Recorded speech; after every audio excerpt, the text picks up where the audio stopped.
Now, a function is any type of device or medium for energy to flow through and will produce a certain result.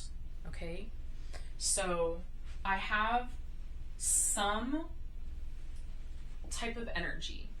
We'll just call that energy X. And I'm putting that through a function. In math, you'll see functions like f of x equals x squared plus 2x plus 1. Okay? Or you can have a cubic function. Whatever, doesn't matter. In math, you'll have a graph like this. All this is saying is that the energy is flowing through this device and the result is this type of behavior, okay? We normally don't associate behavior with numbers, but all numbers are values of energy.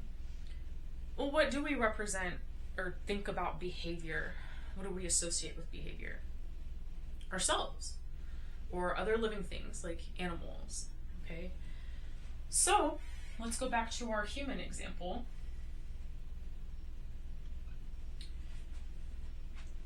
Let's say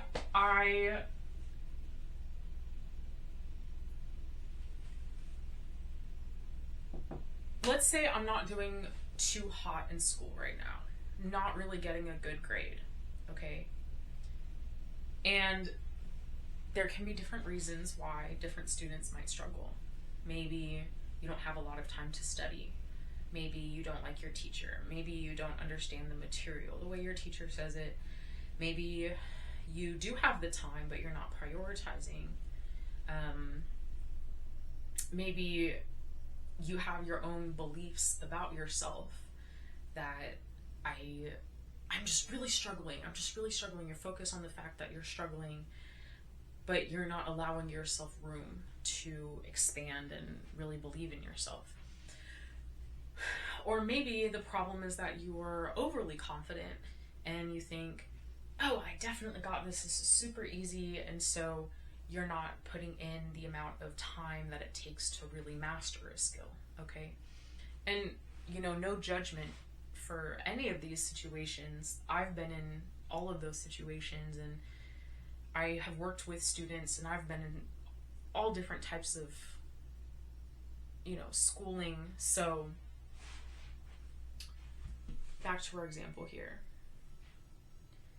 Let's say the result I have is that I have a D in my math class. Okay? Now, I want to change this result, but this result is contingent on both the function and the input, because the input is going into my function and it's giving me this D. Okay? So, I can either change my behavior, or I can change the input, like what is going into me, or I can change both. So, if I want to change this D, let's start with me. I'm listening in class, the material is being presented to me, but for some reason, it's not translating to an A. It's translating to a D. What can I do differently to change my behavior so that my energy frequency gives me the result that I'm after? Okay? Maybe your function, your study habit function, is like a graph like this.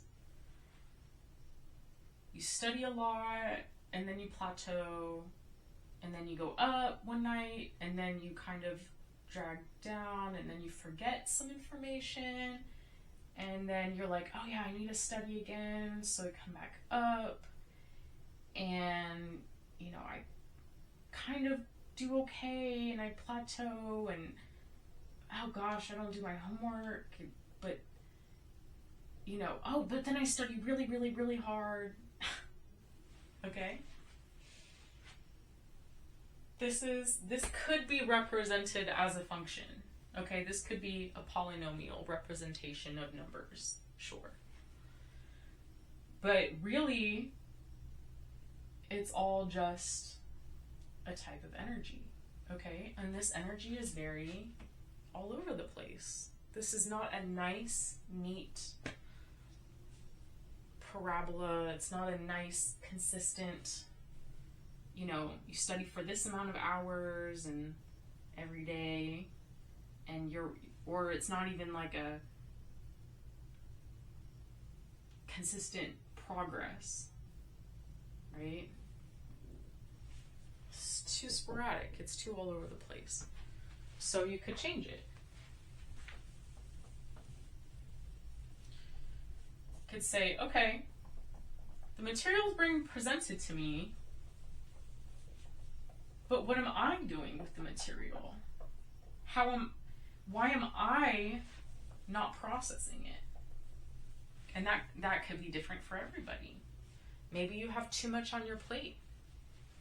Maybe there's some other things that you need to consider how you use your time. Maybe you need to ask for help more. Maybe you need the information to be presented to you differently because you have a different way of learning, okay? And that would be an example of changing how the information is being input, okay? So some teachers are really into lecturing.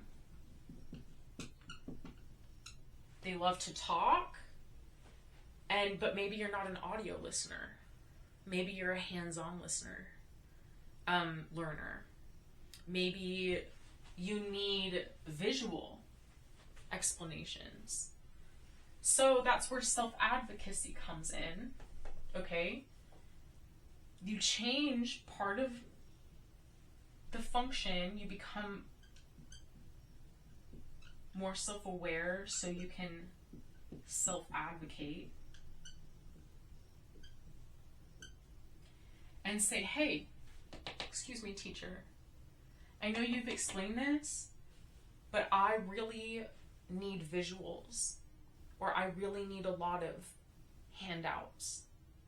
I really need videos. Okay? Now, you have changed the method of the input. Okay? So, if you adjust certain things in this calculation, you're most likely going to get a different output, okay? Just like how if you don't pay attention in class, if you never ask for help, if you never do your homework, that's going to also affect your output, but in a different way. You would turn that D into an F, okay?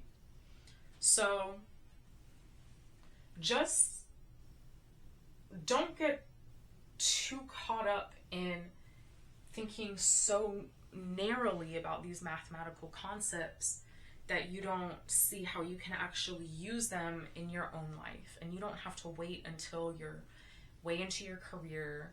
You don't have to be an engineer to use this concept of functions. Your body is a function, your mind is a function, and we have control over what we put into our bodies. We have control over what we give our energy to. And we have control on how we use that energy for the outcome. Okay?